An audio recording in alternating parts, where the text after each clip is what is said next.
الله الرحمن الرحيم. السلام عليكم ورحمة الله وبركاته. الحمد لله نحمده ونستعينه ونستغفره ونعوذ بالله من شرور أنفسنا ومن سيئات أعمالنا. من يهد الله فلا مضل له ومن يضلل فلا هادي له. أشهد أن لا إله إلا الله وحده لا شريك له وأشهد أن محمدا عبده ورسوله. اللهم صل وسلم على نبينا محمد وعلى آله وصحبه ومن تبعهم بإحسان إلى يوم الدين. يا أيها الذين آمنوا اتقوا الله حق تقاته ولا تموتن إلا وأنتم مسلمون. يا أيها الذين آمنوا اتقوا الله وقولوا قولا سديدا يصلح لكم أعمالكم ويغفر لكم ذنوبكم ومن يطع الله والرسول فقد فاز فوزا عظيما. Masyaallah mukminin rahimani wa rahimakumullah. Kita lanjutkan pembahasan kitab Tamamul Minnah Sahih Fiqh Sunnah sampai halaman berapa? Halaman berapa? Bab baru ya? Halaman 86.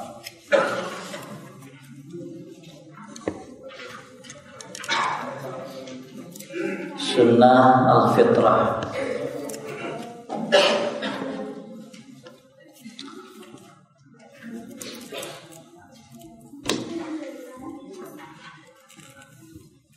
Halaman 86. Sunnah al-fitrah atau sunnah al-fitrah. Makna al-fitrah, kebanyakan ulama berpendapat bahwa yang pertama bermakna as-sunnah, dan ada pula yang berpendapat bahwa ia bermakna ad-din. Ada juga yang berpendapat bahwa al-fitrah ini adalah kebiasaan-kebiasaan bersih. Kalau kita sering dengar kullu mauludin yuladu 'alal fitrah, setiap anak lahir dalam keadaan fitrah. Apa di situ fitrah, Pak? Kebanyakan orang ngartiin suci. Sebenarnya fitrah di situ adalah Islam, bukan suci. Karena di belakang hadisnya ada kalimat fa'abawahu, dan bapaknya ayyuhawidanihi, yang menjadikan dia Yahudi, Nasrani atau Majusi. Jadi kalau anak lahir dalam keadaan fitrah, maksudnya Islam. Semua anak, baik anak orang kafir, ketika dia lahir dalam keadaan fitrah, yaitu Islam. Cuma yang kita mau bahas di sini bukan tentang anak,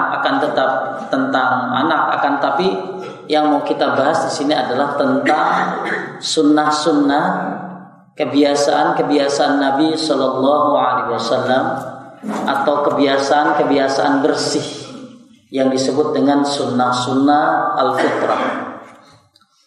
Kita lihat penjelasan tentang sunnah al-fitrah. An Abi Hurairah radhiyallahu anhu qala Rasulullah sallallahu alaihi wasallam, khamsun minal fitrah al-istihdad wal khitan wa qash syarib wa nadful ibt wa taqlimul adfar. Dari Abu Hurairah radhiyallahu anhu yang berkata, Rasulullah sallallahu alaihi wasallam bersabda, 5 hal termasuk fitrah. Istihdad ini mencukur bulu kemaluan. Khitan ini termasuk sunnah fitrah. Kemudian memotong kumis. Kemudian mencabut bulu ketiak dan memotong kuku. Ini sunnah apa tadi? Fitrah. Ya. Dalam riwayat lain disebutkan, kalau tadi ada 5, yang dalam riwayat lain disebutkan ada 10. Dari Aisyah radhiyallahu anha ia berkata, Rasulullah sallallahu alaihi wasallam bersabda, ada 10 hal termasuk fitrah, memotong kumis. Jadi kita sedang diajarkan oleh Rasulullah sallallahu alaihi wasallam tentang sunnah-sunnah fitrah. Sunnah fitrah di sini saya ulangi, ada yang menyebutkan adalah yaitu kebiasaan-kebiasaan, ada juga yang menyebutkan maknanya adalah agama. Tapi saya lebih condong kepada sunnah-sunnah fitrah ini adalah sunnah-sunnah kebiasaan bersih, kebiasaan yang dilakukan oleh Rasulullah Sallallahu Alaihi Wasallam. Yang pertama, motong kumis. Motong kumis ini dibolehkan kumis tumbuh, tapi tidak melebihi bibir. Tidak melebihi bibir. Kalau mau dikerik tidak masalah. Akan tapi kalaupun mau dibiarkan tidak masalah, tapi tidak sampai melebihi bibir ujung sini. Ya, karena ada orang yang sampai nyambung sama jenggotnya, ya, sebagaimana Jor nyambung ke Jagorawi. Terus motong kumis, kemudian membiarkan jenggot tumbuh. Ya, masalah jenggot nanti akan dibahas di sini. Kemudian bersiwak nanti kita akan bahas bagaimana keutamaan siwak. Masya Allah, bukan hanya bersih giginya, akan tetapi sehat. Banyak keutamaan siwak yang kita tidak tahu. Kita hanya tahu siwak itu hanya bersihkan gigi, padahal melancarkan mata, ya, mencerdaskan pikiran, melancarkan lisan untuk berbicara, menyembuhkan penyakit lambung, itu siwak. Makanya kalau dari segi bersih, siwak bisa sama kayak sikat gigi. Tapi dari segi keutamaan tidak bisa disamakan siwak dengan sikat gigi. Kemudian apalagi? Istinsyaqul ma, menghirup dan menghembuskan air dengan hidung. Kalau kita masuk wudu, masukin air ke mulut dan ke hidung, ya, ini disebut apa? Istinsyaq. Kemudian memotong kuku. Motong kuku ini bagian daripada sunnah fitrah. Makanya tidak dikenal kuku panjang dalam Islam, apalagi sampai diwarnai pakai kutek. Apalagi kuteknya katanya walaupun anti air, anti karat dan lain sebagainya, tapi pakai kutek itu adalah bagian daripada tasyabbuh terhadap orang-orang kafir. Oleh karena itu kalau ibu-ibu mau pakainya pakai apa? Pakai pacar. Dalam kitab Sahih Fikih Sunnah, wanita-wanita dulu pakai pacar itu sebelum tidur, kemudian nanti subuh dihilangin. Daripada capek ngilangin, mendingan gak usah pakai, ya. Saya ulangi, dalam kitab Sahih Fikih Sunnah, wanita dulu pakai pacar sebelum tidur, kemudian dihilangkan di waktu sholat subuh, ya. Kemudian karena ibu-ibu sosialite ini suka banget pakai kutek, ya, dan dia dibilangin, kan saya makainya lagi head Pak Ustaz. Jadi kan lagi head kan nggak sholat dia, ya. Tapi tetap kena hukum, itu bukan kebiasaan kaum muslimin, ya. Menyebutkan itu termasuk tasyabbuh dengan orang-orang kafir. Kemudian mencuci buku-buku jari, maksudnya ini Pak, sela-sela. Maka kalau wudu kan bagus kita sela-sela seperti ini, ya. Baik sela-sela apa? Jari ataupun sela-sela kaki. Ya. Ada yang menyebutkan disebutnya barajim ataupun sela-sela yang bersifat sela-sela. Apa termasuk sela-sela? Ya, seperti yang di antara dekul di belakang kan ada tuh sela-sela juga. Ya, termasuk sela-sela ini. Apalagi ada orang yang kadang-kadang suka kalau nggak bersih bisa kena kutu air, ya. Dan ini semua adalah kebiasaan-kebiasaan yang bagus bagi seorang muslim, ya. Makanya disebut dengan sunnah-sunnah fitrah. Kemudian mencabut bulu ketiak, kemudian mencukur bulu kemaluan, kemudian beristinja cebok dengan air. Sampai ada seorang musyrik bertanya kepada sahabat Nabi SAW, aku melihat sahabatmu, maksudnya Muhammad SAW, mengajarkan sampai tata cara cebok. Maksudnya ini orang musyrik ini kagum dengan agama Islam karena mengajarkan sampai cara cebok. Maka bahagialah Anda menjadi seorang muslim. Dan seorang muslim ini tidak bisa disamakan dengan orang kafir. Walaupun orang muslim yang jahat, walaupun orang muslim yang banyak dosanya, tetap dia lebih mulia daripada orang kafir. Bahkan Allah berfirman, wala ammatun mu'minatun khairum min musyrikatin walau a'jabatkum. Seorang budak yang mukmin itu lebih mulia daripada orang musyrik yang membuat kalian terkagum-kagum. Makanya kita harus bangga menjadi seorang muslim, seorang yang mengaku muslim, mensyukuri nikmat Islam dengan cara memperdalam agama Islam. Makanya Salman Al-Farisi menyebutkan al-ilmu katsir wal umru qasir fahuz minal ilmi ma tahtaj ilaihi fi amri dinik. Ilmu itu banyak sedangkan umur pendek. Ilmu banyak, umur pendek. Maka carilah ilmu yang berhubungan dengan agamamu. Termasuk yang kita pelajari pada hari ini semua berhubungan dengan agama. Maka disebutkan min alamati husnil khatimah, di antara tanda-tanda husnul khatimah adalah mereka yang menuntut ilmu agama. Mudah-mudahan kita husnul khatimah dalam menuntut ilmu agama. Ya. Jadi Anda cebok, motong kuku, ini niatnya mencontoh siapa? Rasulullah SAW, bukan karena kebiasaan. Ya, jadi motong paling lama berapa lama Pak Ustadz? Semua yang ini nih paling lama sebelum 40 hari. Diriwayatkan dari Anas bin Malik. Berapa lama? 40 hari. Ya, paling telat tuh motong-motong tadi 40 hari. Kalau kita misalnya seminggu udah panjang ya potong.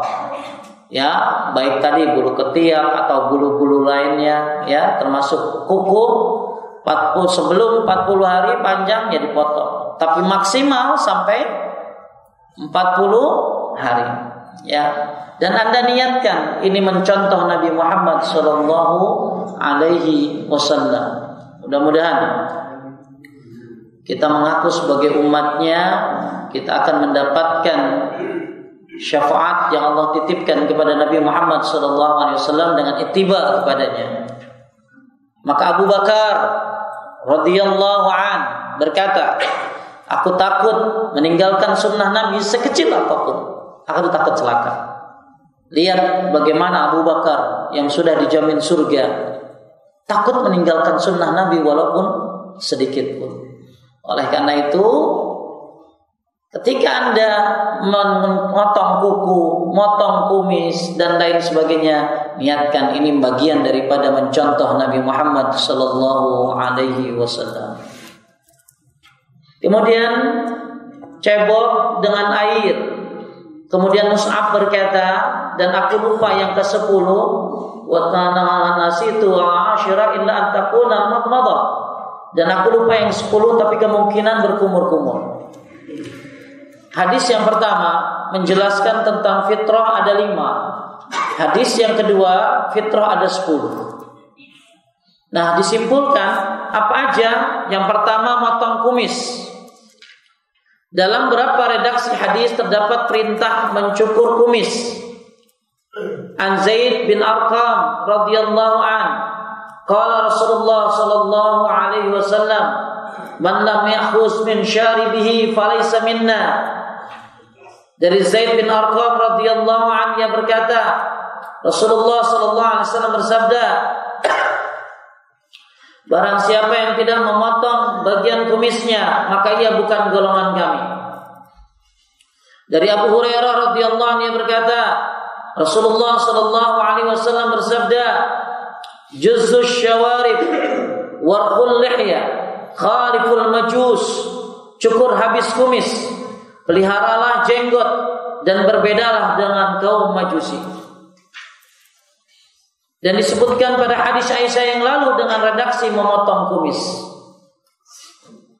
Jadi ada redaksi memotong kumis, ada lagi mencukur kumis. Maka ulama membagi boleh dipotong atau boleh dihabiskan, atau kalau mau tidak dihabiskan dipotong, dipendekin, yang penting tidak melewati mulut bibir. Imam Nawawi rahimahullah berkata, yang dimaksud dengan memotong kumis yaitu memangkas hingga tepi bibir menjadi tampak, bukan memotong hingga pangkalnya. Imam Nawawi melanjutkan, adapun riwayat cukur kumis itu maknanya adalah cukurlah bagian yang panjang yang melebihi bibir. Malah kalau kata Imam Nawawi maksudnya bukan menghabiskan. Maka Imam Malik termasuk berpendapat bahwa kumis jangan dihabiskan, tapi dia itu dipendekin seperti itu. Maaf yang punya kumisnya. Ya. Imam Malik rahimahullah berkata, diambil sebagian kumis itu hingga tepi bibir tampak. Ya.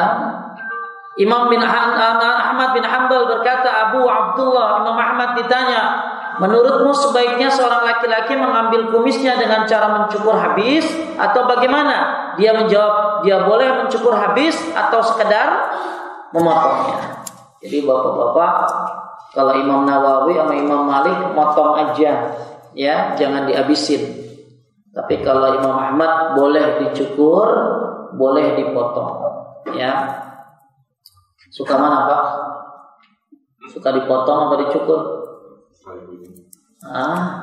Ya.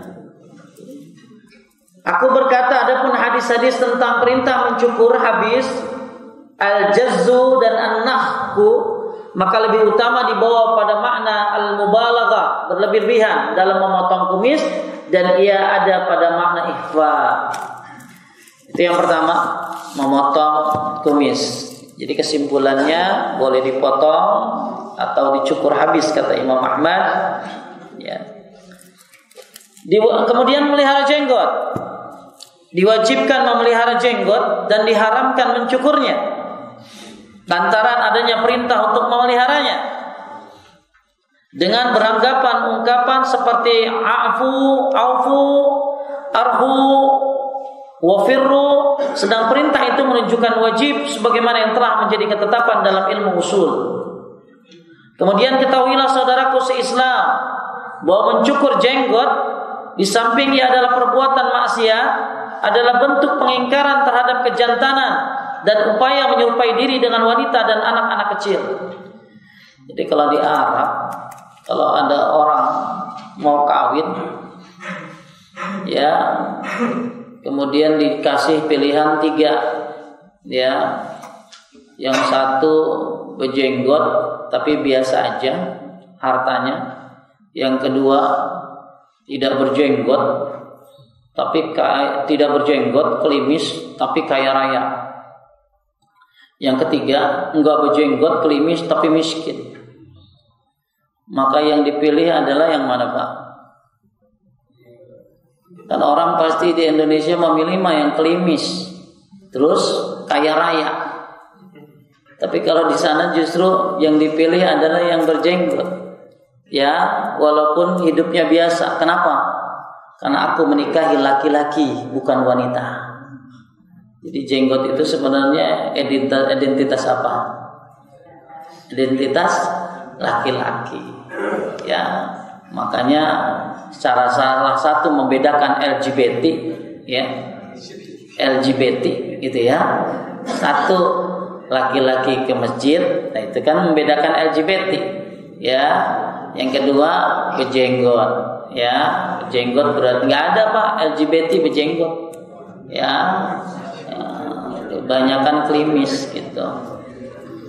Tapi nggak dipaksain Pak, akhirnya beli Firdaus obat apa tuh, obat jenggot biar tumbuh. Ini maksa ya, maksa yang ada aja. Saya begini ini 15 tahunan ini ya, 15 tahunan ya, karena memang nggak punya bakat ya. Tapi yang ada bakat jenggot ya, nih kayak bapak ini nih tuh ya, itu kalau dia duduk samping saya dia yang disalamin. Ya kayak kemarin saya mau ngajar, nah kan saya ustadznya, yang di sebelah saya berjenggot Pak, yang punya rumah kan nyamperin yang sebelah saya, Pak Ustadz selamat datang, kata yang sebelah, ini ustadznya apa gitu.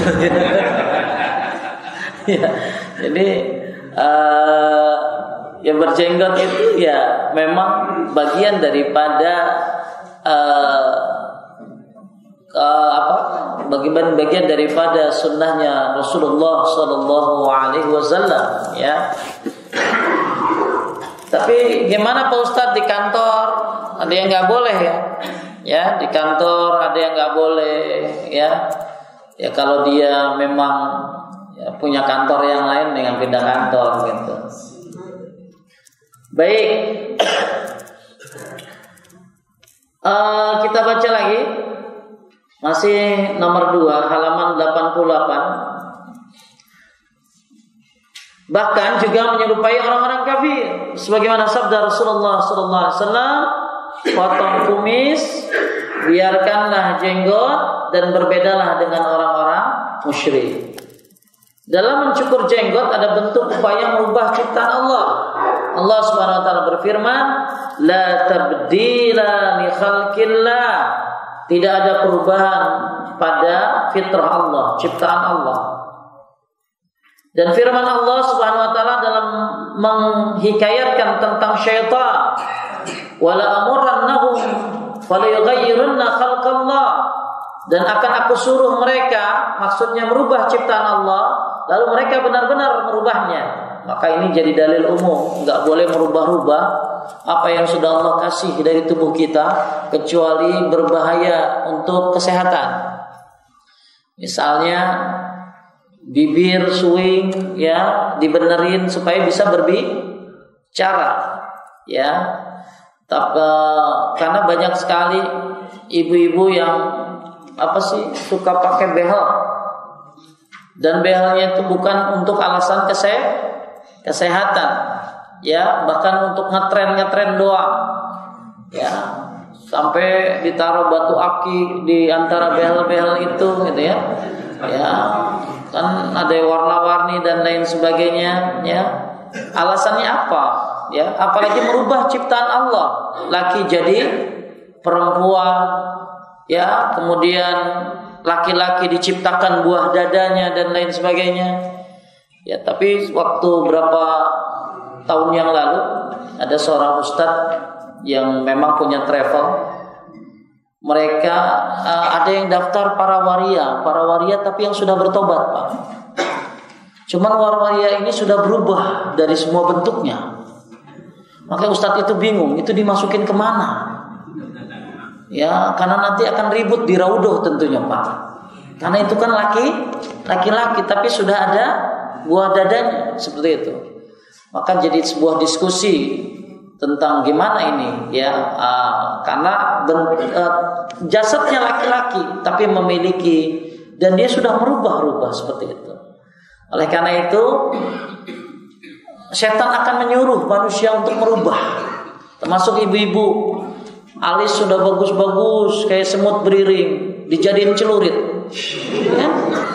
ya, dipotong sama dia ya, terus dipotong, dihabisin, terus begitu diginiin salah naruh, harusnya di sini gitu ya. Ya, jadi banyak orang yang suka merubah-rubah ciptaan Allah tanpa alasan. Kenapa dia merubah ciptaan Allah? Padahal Allah sudah menciptakan dia dengan sebaik-baiknya. Intinya dibolehkan oleh ulama seseorang merubah ciptaan Allah dengan alasan kesehatan. Ya, seperti tadi, ya, giginya ya yang menghambat sehingga dia sulit untuk berbicara atau membahayakan. Ya, oleh karena itu jangan suka merubah-rubah ciptaan Allah Subhanahu wa taala. Kalau termasuk orang yang jenggot ini ya jangan dirubah ya, apalagi yang bersifat-sifat seperti alis ya dan lain sebagainya. Karena ada sekarang Bu, ngambil urat paha, ngambil kulit paha ditaruh ke pipi. Ya, apa namanya tuh Bu? Apa namanya tuh? Narik-narik begitu tuh. Ya. Jadi supaya lebih kenceng. Ya kalau udah tua mah tua aja gitu loh. Ya. Kalau dengan cara-cara yang normal aja, tidak dengan cara-cara merubah seperti itu. Kalau cara-cara yang normal kan ada mungkin dengan cara-cara yang herbal ya. Tapi tidak dengan akhirnya merubah begini begitu dan lain sebagainya. Sehingga ada banyak, bahkan dia menulis sebuah buku, artis tersebut ya, dia ngaku benahin hidungnya ya, benahin pipinya, benahin ininya, benahin itunya dan lain sebagainya. Ini termasuk bagian daripada merubah ciptaan Allah Subhanahu wa taala. Jadi Allah berfirman ya, surat Ar-Rum ayat 30, kemudian An-Nisa ayat 19, bahwa setan akan menyuruh manusia untuk merubah ciptaan Allah. Dan dalam hadis disebutkan Allah melaknat wanita yang membuat tato. Enggak boleh bikin tato nih. Wanita yang minta dibuatkan tato, wanita yang mencabut bulu alis. Tapi ada ibu-ibu yang alisnya itu panjang sehingga membahayakan kalau kena mata. Nah, itu boleh dipotong. Ya. Kalau enggak ini jangan dicabut. Wanita yang meminta dicabutkan bulu alisnya. Wanita yang merenggangkan gigi untuk alasan kecantikan, dan wanita yang mengubah ciptaan Allah. Ini semua buat ibu-ibu nih. Ya, sampai waktu itu ada ibu-ibu cerita, ada ibu-ibu bikin tato di belakangnya, di dadanya, di sininya tulisannya la ilaha illallah. Edan itu mah gitu ya. Ya, dia kan harus ke kamar mandi. Ya, kemudian dia kalau mandi gimana? Buka baju. Kan nggak boleh masuk kamar mandi membawa tulisan Allah. Ya, walaupun tulisannya la ilaha illallah. Ya. Kemudian memotong jenggot masuk dalam an-namsu, yaitu menghilangkan bulu wajah atau menghilangkan bulu alis bagi wanita untuk alasan kecantikan, dan jika dilakukan oleh laki-laki malah itu lebih tercela. Demikian tidak dikenal seorang pun dalam sejarah perjalanan para nabi, Khulafaur Rasyidin, para imam-imam besar yang mencukur jenggotnya. Maka barang siapa yang menyelisihi mereka telah menempuh jalan yang bukan jalan mereka. Allah Subhanahu wa taala berfirman, "Wa may yushaqiqir rasula min ba'di ma tabayyana lahu al-huda wa nattabi' ghayra sabilil mu'minin nuwallihi ma tawalla wa nuslihi jahannam wa sa'at masir."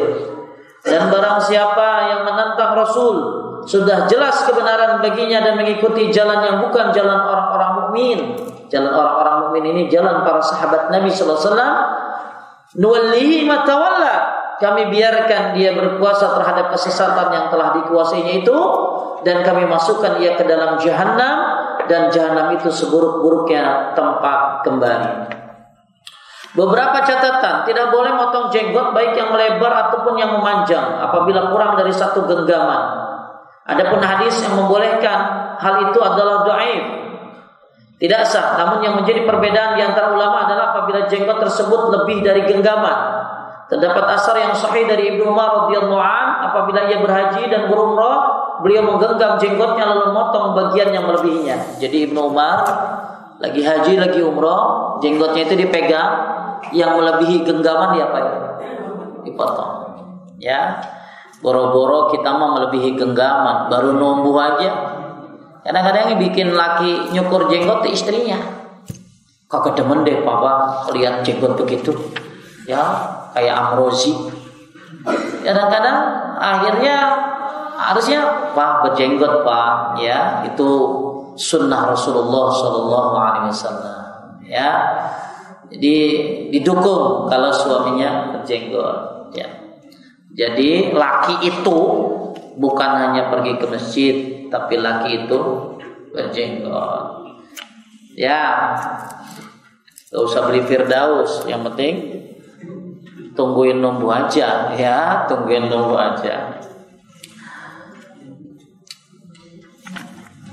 Coba lihat orang-orang itu, ya, pada klimis semuanya. Ya, coba Pak berjenggot tuh kayak ustadz Pak, ya. Baik, selanjutnya halaman 90.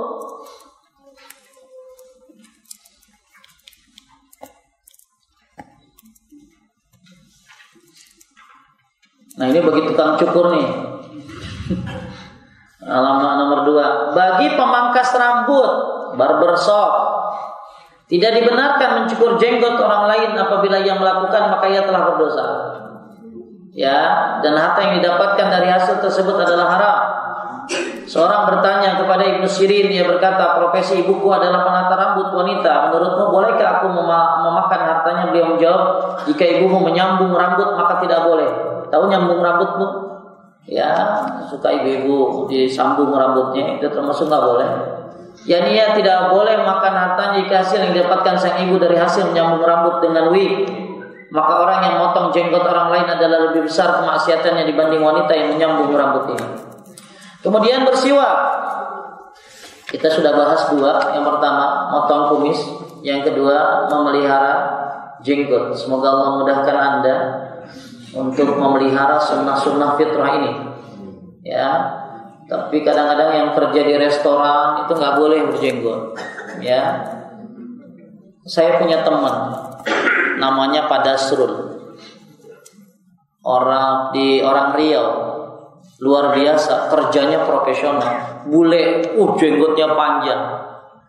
Dan bule-bule nggak ada yang masalahin tentang dia kerja apa. Kalau apa yang minyak di Riau apa namanya Pak? Caltek ya, Chevron.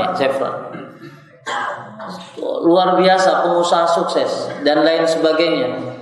Punya pesantren khusus perempuan di Riau, ya.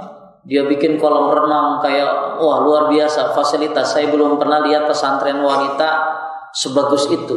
Hafiz dalam 30 juz bisa dalam 3 tahun dan lain sebagainya. Pesantrennya dipegang sama Ustadz Maududi. Nah, dia ini bisnisnya luar biasa. Dan dia bilang, gak ada hubungannya jenggot dengan profesionalisme saya dalam bekerja. Ya, bule-bule banyak bekerja sama dengan dia. Akan tetapi tidak ada yang pernah mempermasalahkan jenggotnya. Karena memang kinerjanya bagus gitu loh. Ya, oleh karena itu, kebanyakan di Indonesia, khususnya di Jakarta setahu saya, restoran-restoran atau ada kantor-kantor yang memang melarang masalah berjenggot ini. Ya, maka sampaikan kepada dia kalau bosnya seorang muslim, ya. Kalaupun orang kafir, disampaikan bahwa ini nggak ada hubungannya dengan profesionalisme saya dalam bekerja. Karena bekerja itu kan ini sama usaha, bukan hubungannya sama jenggot seperti itu. Ya. Kemudian bersiwak dari Aisyah radhiyallahu anha bahwasanya Nabi SAW bersabda, siwak dapat membersihkan mulut dan mendatangkan keridhaan Allah. Ya, jadi siwak itu membersihkan gigi. Ya, tapi perlu dibedakan antara siwak dengan sikat gigi. Karena siwak ini tumbuhan, ya, tumbuhan. Ya, dan bapak-bapak mungkin Banyak lihat kalau di Mekah ya siwak-siwak dari yang harganya mahal ataupun murah. Dan ini bisa mendatangkan keridhaan Allah. Apalagi kalau kita bacanya mau baca Al-Quran.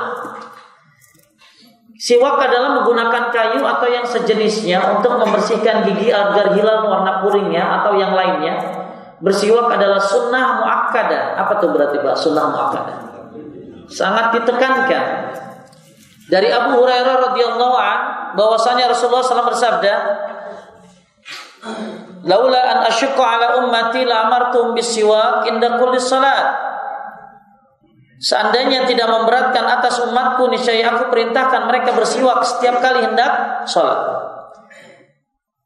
Dalam riwayat Ahmad, setiap kali hendak berwudu adalah Nabi SAW kerap kali bersiwak. Beliau tidak mengkhususkan pada waktu salat dan wudu saja. Bahkan disukai pada tiap-tiap waktu berdasarkan keumuman hadis Aisyah. Di antaranya ketika masuk rumah. Ya, nggak mungkin kan Bapak mau masuk rumah sikat gigi. Ya, maka kalau kita sikat gigi kan sebelum tidur, terus bangun dari tidur. Ya. Tapi kalau siwak tidak, dia mau masuk rumah siwakan dulu. Ya, luar biasa Nabi kalau mau ketemu istrinya pengen harum bau mulutnya. Termasuk ketika Nabi SAW sedang sakit dan menjelang kematiannya, maka datang waktu itu Abdurrahman. Abdurrahman ini saudaranya Aisyah. Kemudian Abdurrahman melihat Nabi lagi sakit, Abdurrahman pakai siwak. Maka Nabi melihati Abdurrahman. Maka Aisyah tahu apa yang diinginkan oleh suaminya, yaitu Rasulullah SAW. Maka diambil siwaknya Abdurrahman, dipotong, digigit-gigit sama dia, lalu diberikan kepada Rasulullah SAW. Kemudian Rasulullah pakai sampai seperti itu. Ya, setahu saya dalam riwayat itu disebutkan bahwa Nabi kemudian meninggal mengucapkan apa? Ar-Rafiqul A'la. Ar-Rafiqul A'la. Nabi SAW meninggal. Ya, makanya siwak ini sunnah Nabi SAW bahkan muakkad. Akan tetapi kalau bedanya dengan sikat gigi, ya sikat gigi waktu tertentu, tapi kalau siwak bisa kapan saja. Jadi kalau bisa seorang muslim dia bersikat gigi juga, tapi juga bersiwak. Karena cuman masalahnya jarang ada lama orang pakai siwak. Jarang ada yang lama orang pakai siwak. Pulang dari Arab habis umroh bawa siwak. 2 hari hilang. Ya, ketinggalan di tempat wudu dan lain sebagainya. Makanya sekarang saya temukan siwak yang sudah dimodifikasi. Siwak yang kayak pulpen. Jadi siwak ada tempatnya, ada tutupnya. Jadi seperti itu. Jadi kayak kelihatan kayak bawa spidol. Tapi enggak spidol yang gede, pokoknya spidol yang bagus, seperti itu.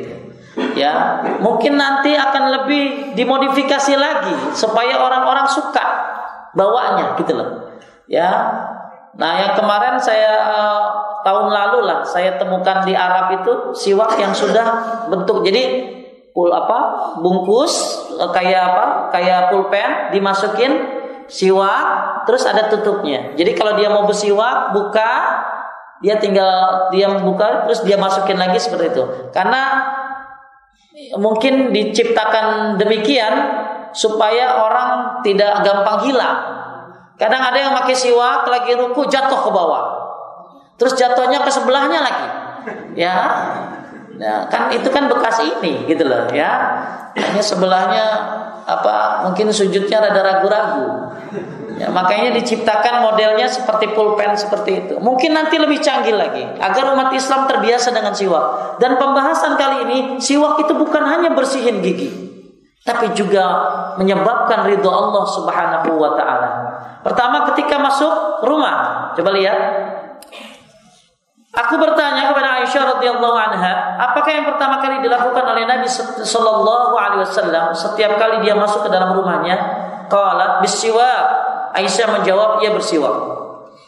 Kemudian ketika bangun tidur, ini lebih ditekankan lagi. Ya, bapak-bapak ditekankan lagi bersiwak atau sikat gigi ketika bangun dari tidur. Karena maaf ya, banyak namanya lagi tidur kan jigong berkumpul. Ketika dia sholat subuh tidak sikat gigi, tentunya akan mengganggu sebelahnya.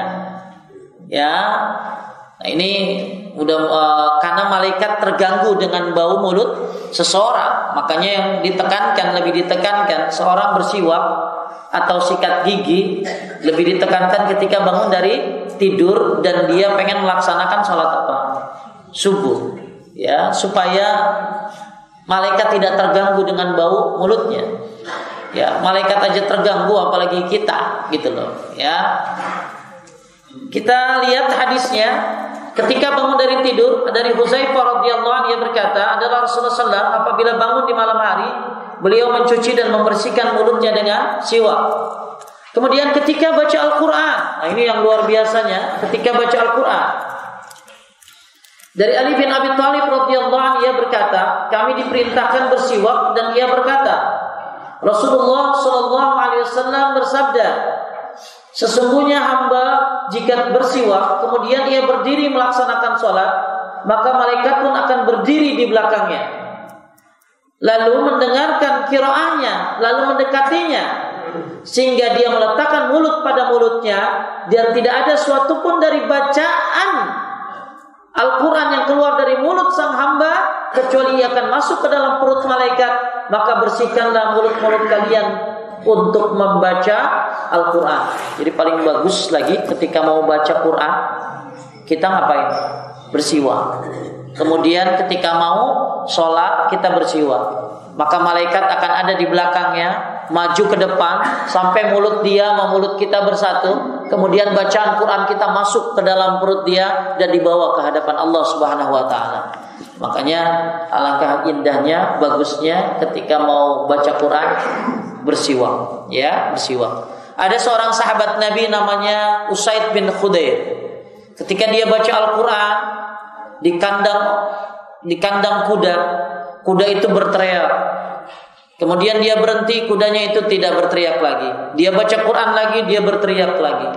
Kemudian dia berhenti, kudanya berhenti lagi, tidak berteriak-teriak.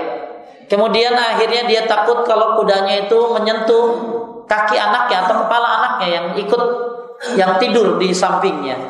Maka kemudian dia berhenti baca Quran. Kemudian dia lihat ke atas seperti ada lentera yang naik ke atas. Kemudian hal itu diadukan kepada Nabi Sallallahu Alaihi Wasallam. Maka dalam riwayat Nabi menyebutkan, kalau kamu baca Al-Quran sampai subuh, kamu akan melihat malaikat dengan jelas tanpa hijab. Ya, riwayat ini menjelaskan betapa malaikat itu senang dengerin apa? Bacaan Al-Quran dari manusia. Ada yang menyebutkan karena malaikat tidak punya hak baca Quran kecuali Jibril. Maka yang berhak baca Quran adalah jin dan manusia. Ya, maka bacalah Al-Quran dengan tartil, dengan baik. Dan alangkah bagusnya termasuk adab membaca Al-Quran adalah bersiwak. Ya, jadi Bapak Ibu sekalian muliakan Allah, ya, maka malaikat mulutnya akan mendekat dengan orang yang baca Quran, kemudian akan masuk baca Qurannya ke dalam perutnya. Kemudian tata cara bersiwak. Ya, tata cara bersiwak ini termasuk dibolehkan pakai tangan kiri, Pak. Ya, kalau makan minum kan harus tangan apa? Kanan. Tapi kalau bersiwak ini boleh dengan tangan kiri, ya, tangan kiri. Kemudian ada riwayat kita lihat langsung beberapa peringatan. Boleh bersiwak dengan apa saja yang dapat menghilangkan bau mulut, tapi lebih utama bersiwak dengan batang pohon arak menggunakan sikat gigi juga dianggap bersiwak. Jadi sikat gigi juga bersiwak, membersihkan giginya. Akan tetapi mungkin tidak bisa sesering dilakukan dengan bersiwak, karena bersiwak ini waktunya banyak sekali. Ya, diantaranya tadi ketika masuk rumah, ketika bangun dari tidur, ketika baca Al-Quran, ketika mau berwudu, ketika mau sholat, ya. Nah, minimal buat bapak-bapak yang nggak punya siwak, bersikat gigilah dalam kondisi-kondisi seperti ibadah, khususnya mau sholat apa tadi? Subuh. ya, khususnya mau sholat subuh. Kemudian orang yang berpuasa pun boleh bersiwak. Ya, siwak itu nggak apa-apa walaupun Anda puasa. Ya, tapi mazhab yang lain membolehkan siwak hanya sampai tengah hari. Tengah hari berarti jam 12. Karena kan bau mulut orang yang puasa lebih harum dari minyak kasturi. Kalau dia siwakan mulu, berarti bau mulutnya bisa apa? Hilang. Ya, tapi intinya ketika Anda berpuasa nggak ada larangan untuk bersiwak. Ya, yang ada larangan makan, minum seperti itu. Ya, tapi untuk bersiwak tidak dilarang. Kemudian boleh bersiwak dengan tangan kanan atau dengan tangan kiri. Ya. Nah ini yang keempat, ini mungkin tambahan buat bapak ibu biar tahu bagaimana keutamaan siwak. Ibnu Qayyim rahimahullah berkata ada berapa manfaat dalam bersiwak. Satu, menyedapkan bau mulut dan menguatkan gusi. Jadi yang bersiwak insyaallah akan kuat gusinya. Kemudian memutuskan lendir. Maka sering ada orang yang suka apa? Lendiran, hakekok gitu loh. Ya, kadang-kadang gitu mulu gitu ya. Nah bagus kalau dia ngapain tuh? Bersiwak, ya. Kemudian memperjelas pandangan. Ini mungkin terapi buat mereka yang matanya sakit atau yang pakai kacamata atau orang yang memang tapi ini tidak bisa untuk laki-laki yang suka lihat perempuan, ya. Gak bisa dihalangi oleh siwak, ya. Siwak ini untuk mencerahkan pandangannya. Nah, ini termasuk pengobatan siwak itu buat mata. Kemudian menghilangkan warna kuning gigi. Kemudian menyehatkan lambung. Obat lambung itu setahu saya ada 2. Yang syar'i ya. Kalau yang kauni dokter tahunya. Yang syar'i itu pertama talbinah. Talbinah itu kayak bubur. Ada talbinah, bubur talbinah. Talbinah itu bagus buat lambung. Yang kedua adalah bersiwak.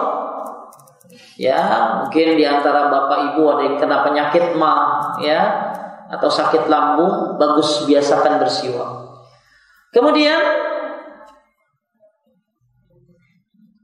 membantu menjernihkan suara. Ya.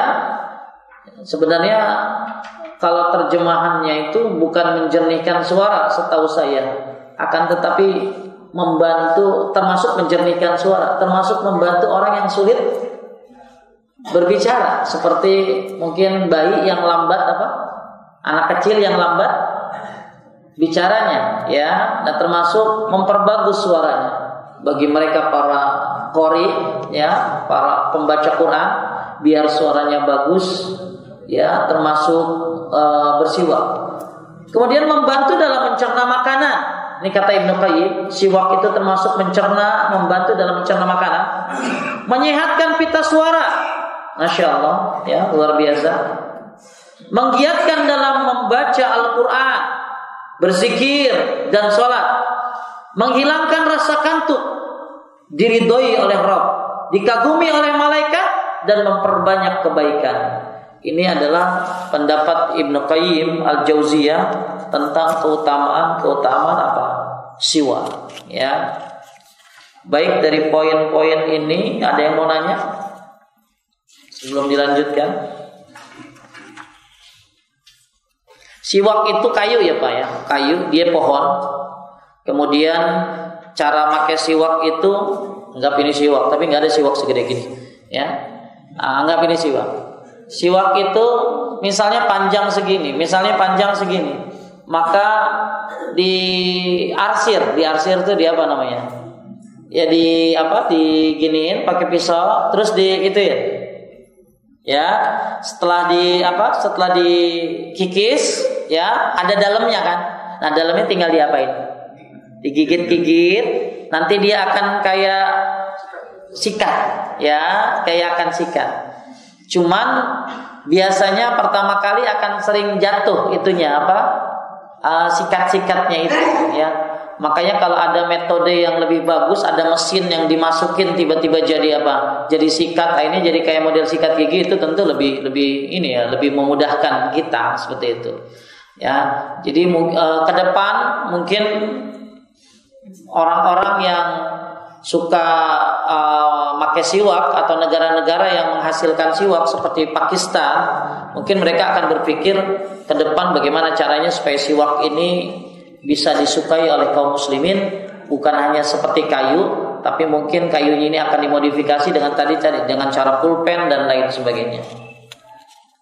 Tanggung kita habiskan. Kemudian sunnah-sunnah fitrah yang keempat berkumur-kumur atau insyal, menghembuskan air dengan hidung. Ya, kalau bapak lagi wudhu, masukin air ke mulut dan ke hidung ini, kalau kebanyakan mazhab bilangnya sunnah. Tapi kalau Imam Ahmad, masukin air ke mulut dan ke hidung itu hukumnya wajib. Sebagaimana firman Allah, wamsahu biwujuhikum, basuhlah wajah kalian. Nah, termasuk wajah adalah mulut dan hidung. Tapi kalau Imam Syafi'i tidak, masukin air ke mulut dan ke hidung itu hukumnya sunnah. Ya. Nah, sekarang bagaimana cara masukin air ke mulut dan ke hidung yang bagus? Ini ada 3 model. Yang pertama seperti ini. Masukin air ke mulut dan ke hidung berbarengan. Seperti itu, ya.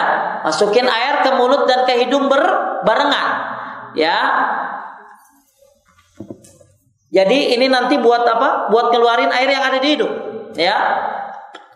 Itu. Yang kedua, ambil air, buang, masih ada sisanya baru buat hidung.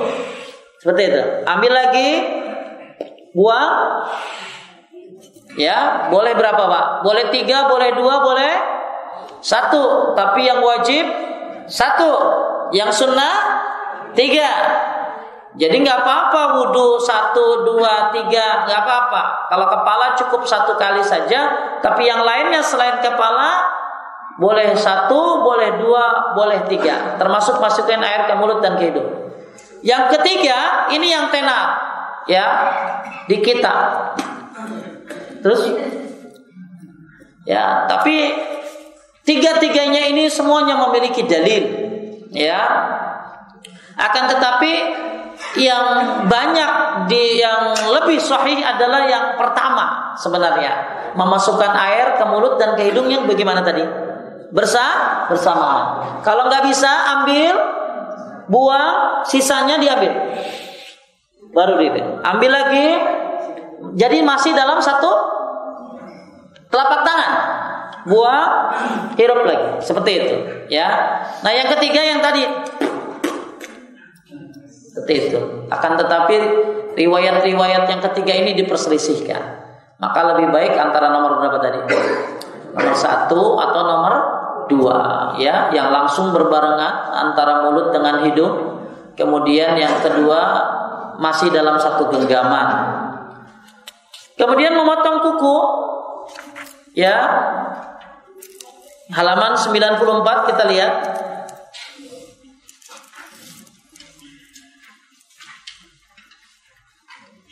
Ketahuilah tidak ada satupun dalil yang menjelaskan tentang tata cara motong kuku. Dengan demikian jari mana saja yang didahulukan atau tata cara apa saja yang diperbuat maka dianggap telah mencukupi. Jadi pernah saya baca ada BC yang nggak jelas, broadcast. Ketika katanya kalau mau motong kuku dari sini dulu, dari sini dulu. Sebenarnya dari mana aja, ya, dari mana aja, ya, nggak harus, terserah. Yang penting tujuannya adalah motong kuku. Kemudian dimakruhkan memanjangkan kuku, demikian juga bulu ketiak, bulu kemaluan dan kumis lebih dari 40 hari. Jadi kalau bapak mau motong tadi, motong kumis, ya, motong kuku, bulu ketiak atau bulu kemaluan, jangan lebih dari berapa hari? 40 hari. Hadisnya dari Anas radhiyallahu anhu, dia berkata, "Waqtun lana fi qassi syarib wa taqlimin adfar wa natfil ibid wa halqil 'ana alla natruka aksar min 40 laila." Kami diberi batas waktu dalam motong kumis, motong kuku, mencabut bulu ketiak, mencukur bulu kemaluan agar tidak lebih dari 40 malam. Yang penting batas limitnya, akhirnya. Ya, tapi kalau udah panjang seminggu ya dipotong. Kemudian tidak ada satu dalil pun yang mengharuskan mengubur bekas potongan kuku dan potongan rambut. Maka diperbolehkan di tempat-tempat sampah dan tidak perlu merasa bersalah dalam hal itu. Jadi kalau habis potong kuku, ya nggak usah dikubur, apalagi pakai batu nisan, ya itu berlebihan. Tapi kalau dibahas dalam tafsir surat Al-Falaq, Nabi itu kan pernah kena sihir. Yang nyihir Nabi itu Lubaid bin Asad. Pakai apa Pak Ustadz? Pakai rambut Nabi nyihirnya. Ya, makanya ya dibuang nggak apa-apa. Tapi hati-hati juga karena orang-orang yang jahat suka menjadikan rambut, kuku itu sebagai media sihir. Termasuk Nabi dulu disihir dengan 11 ikatan. Dan makanya dia menyebutkan kenapa Falak dan Anas itu jumlahnya 11 ayat. Karena Nabi disihir dengan 11 ikatan. Dengan apa orang Yahudi ini nyihir Nabi? Dengan media rambut Nabi SAW dari sisirnya. Dari mana orang Yahudi ini dapat rambut Nabi? Jadi Nabi itu kan dulu pernah punya pembantu orang Yahudi, Pak. Kemudian orang Yahudi ini disiksa, diancam, suruh ngambil sisir Nabi. Tapi nggak mau. Akhirnya karena disiksa, akhirnya dia terpaksa ambil sisir Nabi. Dan dari sisir itulah rambut Nabi diambil untuk media sihir. Makanya sampai hari ini para dukuns, ya, para orang-orang yang bergelut dalam dunia hitam selalu menyihir seseorang itu lewat media anggota tubuhnya. Di antaranya kuku, rambut, dan lain sebagainya. Ya, bahkan dalam arti kata memang tidak ada untuk dikubur dan lain sebagainya. Tapi yang penting dibuang saja, ya, dibuang saja. Karena ada kadang-kadang kalau gigi copot diapain, Pak? Kalau bawah dibuang? Kalau bawah ke atas genteng. Kalau yang atas dikubur, ya. Ini mah akal-akalan aja gitu ya. Dan terus potong kuku dan potong rambut ini tidak ada halangan bagi wanita haid. Nggak ada. Wanita haid dilarang potong kuku, potong rambut. Yang dilarang wanita haid itu apa, Bu? 1, yang nggak ada perdebatan, sholat. 2, tawaf. 3, puasa. 4, jima, hubungan badan. Ini nggak ada perdebatan. Kalau baca Quran masih ada perdebatan. Tapi kalau larangan motong kuku, motong rambut, karena dulu ya seringkali orang tuh rambut kalau lagi haid ditaruh, kukunya dipotong, ditaruh, dikumpulin, terus nanti begitu mandi junub diajak mandi. Malah ada yang diajak ngomong, "Yuk mandi yuk," gitu ya. Nah, ini berobat tuh orang gitu loh. Ya, jadi nggak ada larangan lagi haid, lagi itu motong kuku atau motong rambut. Ya, karena banyak dulu dari riwayat-riwayat yang tidak sahih dan saya temukan dalam kitab Sahih Fikih Sunnah, ya, akan tetapi tidak sahih. Jadi yang jelas motong kuku, motong bulu apapun 40 hari batas maksimalnya dan tidak ada larangan bagi wanita haid kecuali orang yang sedang ihram. Kalau orang yang sedang ihram dilarang apa? Potong kuku, potong rambut tentunya, ya. Nah, makanya sebelum ihram bagusnya disuruh potong-potong dulu seperti itu. Kemudian mencabut bulu ketiak, ya. Nah, Bapak antara dua nih, Pak, ya, mau dicabut apa dicukur? Ya. Yang lebih utama dalam urusan ini adalah dengan mencabut jika memang tahan. Dan bisa juga dengan cara mencukur. Kalau dicabut kan gitu ya, Pak. Ada suara tambahan gitu loh. Tapi kalau dicukur kan gampang. Cuman kalau dicabut mungkin lama tumbuhnya. Tapi kalau dicukur biasanya cepat numbuhnya, ya. Kemudian mencukur bulu kemaluan. Nah, ini satu hal seperti bulu kemaluan dicukur ini mengikuti sunnah Rasulullah SAW, maka akan jadi pahala. Jadi jangan sampai motong kuku tapi kebiasaan doang. Apalagi ada ibu-ibu yang motong kukunya pakai gigi. Ya, biasanya kalau lagi ada masalah gigit-gigit gitu, gigit-gigit apa? Gigit-gigit kuku gitu loh. Ya. Jadi ketika Anda mencukur-cukur hal itu, ya, baik kuku ataupun yang lainnya, niatkan ini adalah sunnah apa tadi namanya? Sunnah fitrah, dan ini mencontoh siapa? Nabi Muhammad SAW. Maka insya Allah ini jadi sebuah pahala buat kita, walaupun kecil, ya. Wallahu alam. Dengan sebab apa kita bisa masuk ke dalam surga? Dengan sebab apa kita bisa selamat dari siksa kubur? Mungkin dengan hal-hal yang kecil. Wallahu alam. Berapa minggu yang lalu saya dapat telegram dari kumpulan-kumpulan tausiah di Yaman. Ada seorang bercerita tentang dia bermimpi dengan orang yang meninggal. Kan orang yang meninggal itu bisa dimimpikan, ya, karena memang di Al-Quran pun ada Allah yatawaffal anfus hina mautiha wallati lam tamut fi manamiha. Allah itu memegang roh orang yang mati dan orang yang hidup lagi tidur. Makanya orang hidup sama yang mati bisa ketemu lagi apa? Lagi tidur, ya, karena dua-duanya dalam genggaman Allah. Biasanya yang diomongin tuh sama orang mati biasanya utang, ya, utang atau kebahagiaan dia ketika di alam kuburnya. Nah, makanya kalau ibu ketemu sama orang tua lagi tidur yang meninggal, terus orang tuanya bilang, tolong bayarin mama arisan 12 kali lagi belum. Nah itu buruan, ya, dibayar gitu deh. Tolong mama masih utang tas Hermes ke ibu Anu, ya, dibayar itu, karena itu bisa jadi bagian daripada rahmat Allah, karena dia susah di sana. Nah kalau yang saya terima ini ceritanya ada orang memimpikan orang soleh yang masuk dalam nikmat kubur. Orang kalau di kuburan kan dapat nikmat, diluaskan, dibuka pintu surga, tapi belum boleh masuk. Makanya orang yang selamat di kuburan kesananya selamat, celaka di kuburan kesananya celaka. Apa yang disebutkan oleh orang yang mimpi ini? Lalu orang yang mimpi ini bertanya kepada orang yang berada di kuburan yang enak itu, apa yang menyebabkanmu dapat nikmat seperti itu? Apa amalannya? Maka orang itu menjawab, aku dapat nikmat kubur ini karena pernah mengajarkan kepada anak kecil surat Al-Fatihah. Karena aku pernah ngajarin surat Al-Fatihah. Maksud saya cerita ini adalah banyak orang meremehkan amalan-amalan kebaikan. Padahal bisa saja amalan kebaikan ini menyelamatkan dia dari siksa kubur. Contoh, ada orang masuk surga gara-gara dia bertobat dan ngasih minum apa tadi?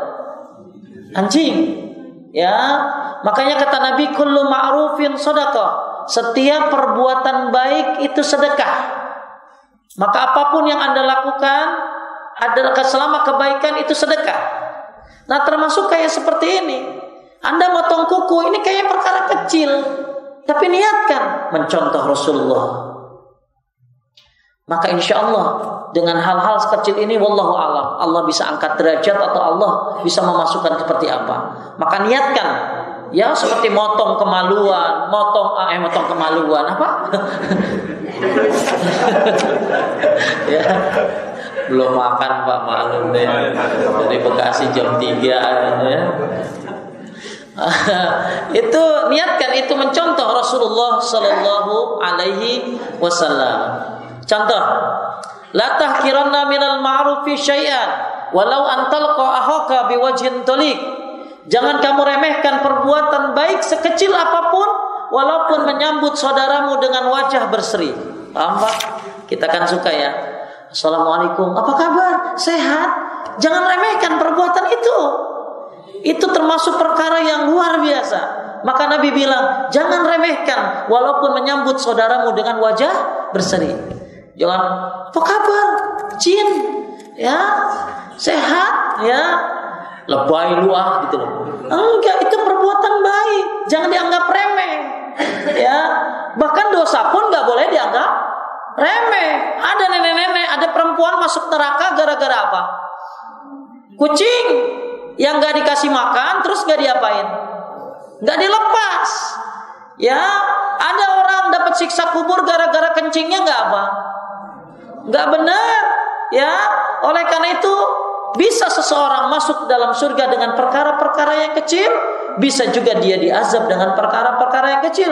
Makanya kita perbanyak perkara-perkara kecil selama itu bagus, baik, apalagi sunnah Rasulullah Sallallahu Alaihi Wasallam.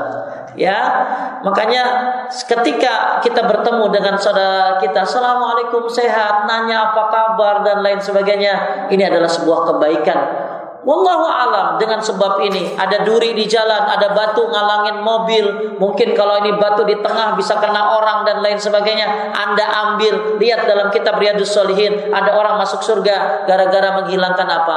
Duri yang ada di jalan. Nah, perkara-perkara kecil seperti cabut bulu ketek, ya, kemudian mencukur bulu kemaluan, ini perkara kecil yang seolah-olah orang anggap ini perkara adat, perkara kebiasaan. Padahal kalau dia niatkan ini mencontoh siapa? Rasulullah Shallallahu Alaihi Wasallam, ini bisa besar pahalanya. Ya, walaupun menyambut saudaramu dengan wajah tersenyum. Ya, cuman ibu-ibu kalau ketemu temannya tuh, apa kabar Cin? Kudungannya beli di mana? Jadi tanya kudungan gitu loh ya. Tasnya beli di mana gitu loh. Jadi yang harus tanya apa kabar, sehat, ya, itulah seorang muslim. Banyak perkara-perkara kebaikan yang dianggap kecil, ya, kayak tadi dapat nikmat kubur gara-gara ngajarin surat Al-Fatihah. Anda ajarkan kepada anak-anak Anda, ayo gunting kuku nih, ya, ayo niatin sunnah Rasul. Wallahu alam, ketika anak Anda mengamalkan itu, bisa jadi itu pahala yang besar buat Anda. Walaupun sepertinya itu hal-hal sepele, gunting kuku dan lain sebagainya. Padahal kalau meniatkan untuk sunnah Rasulullah jadi pahala. Apa sih yang membuat seseorang itu jadi kecil jadi besar, besar jadi kecil?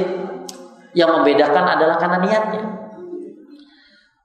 Sedekahnya gede, tapi bisa kecil di hadapan Allah. Karena niatnya apa? Ria.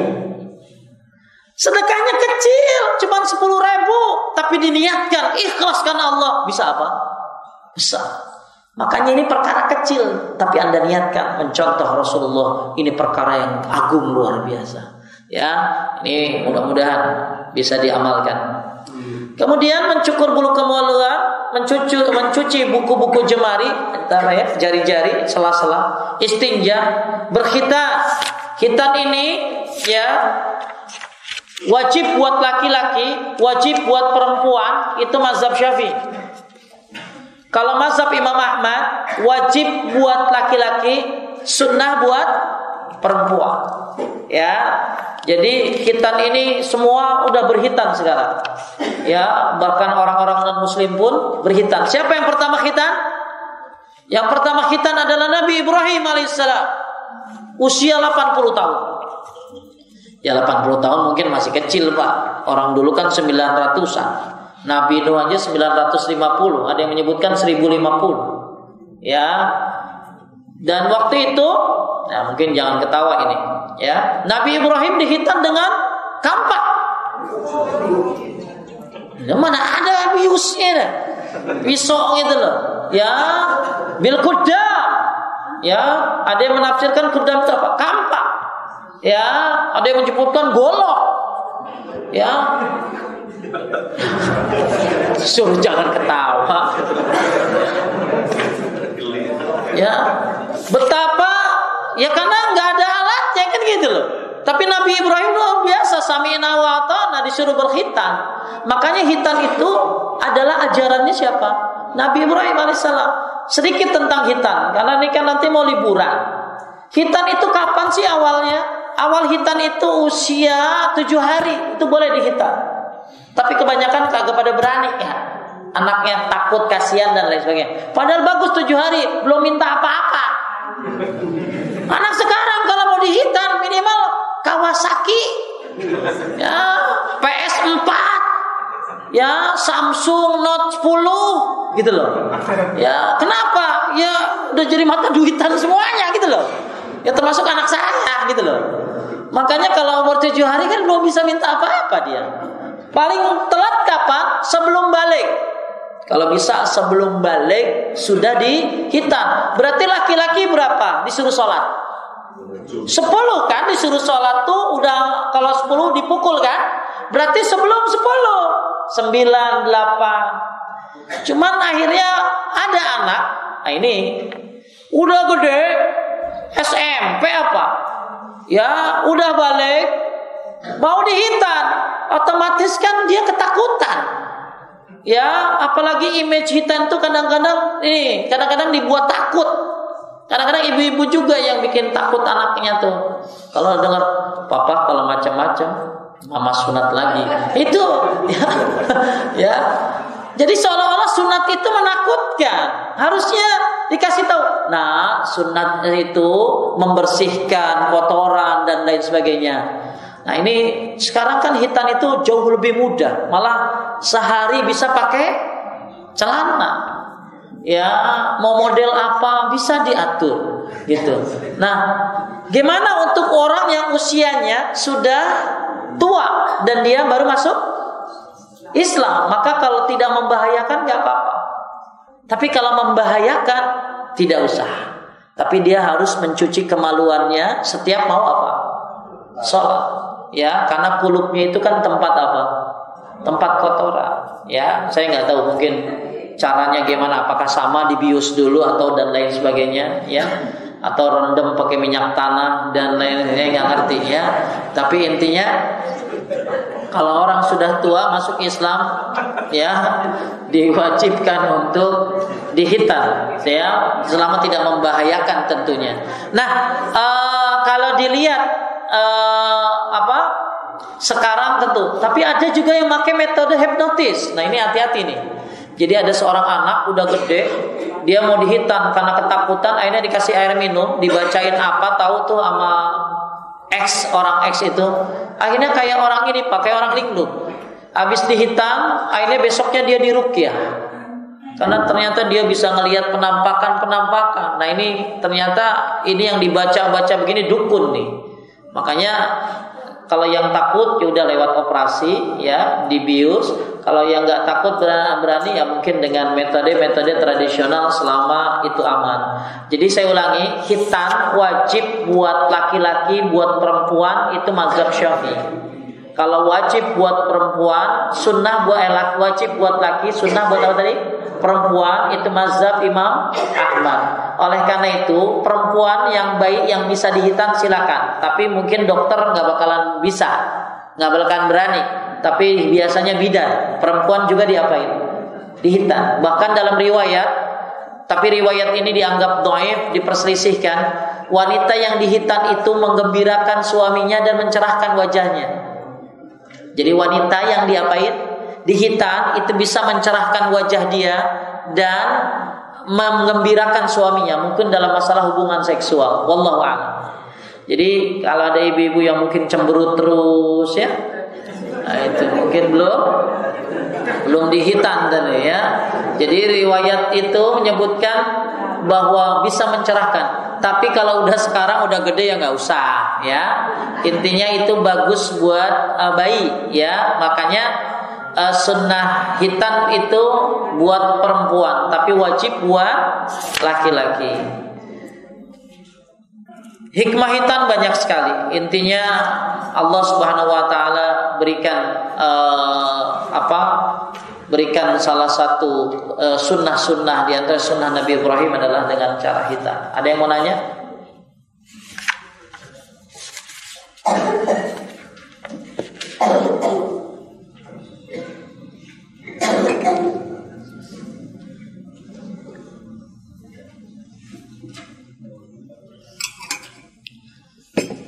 Ada yang nanya, Pak, Bu?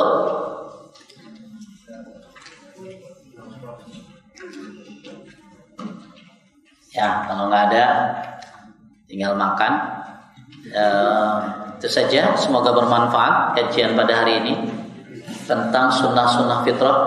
Mudah-mudahan yang kecil-kecil seperti ini mengangkat kita ke dalam nikmat Allah, ya, syurganya Allah, asal diniatkan mencontoh Nabi Muhammad sallallahu alaihi wasallam.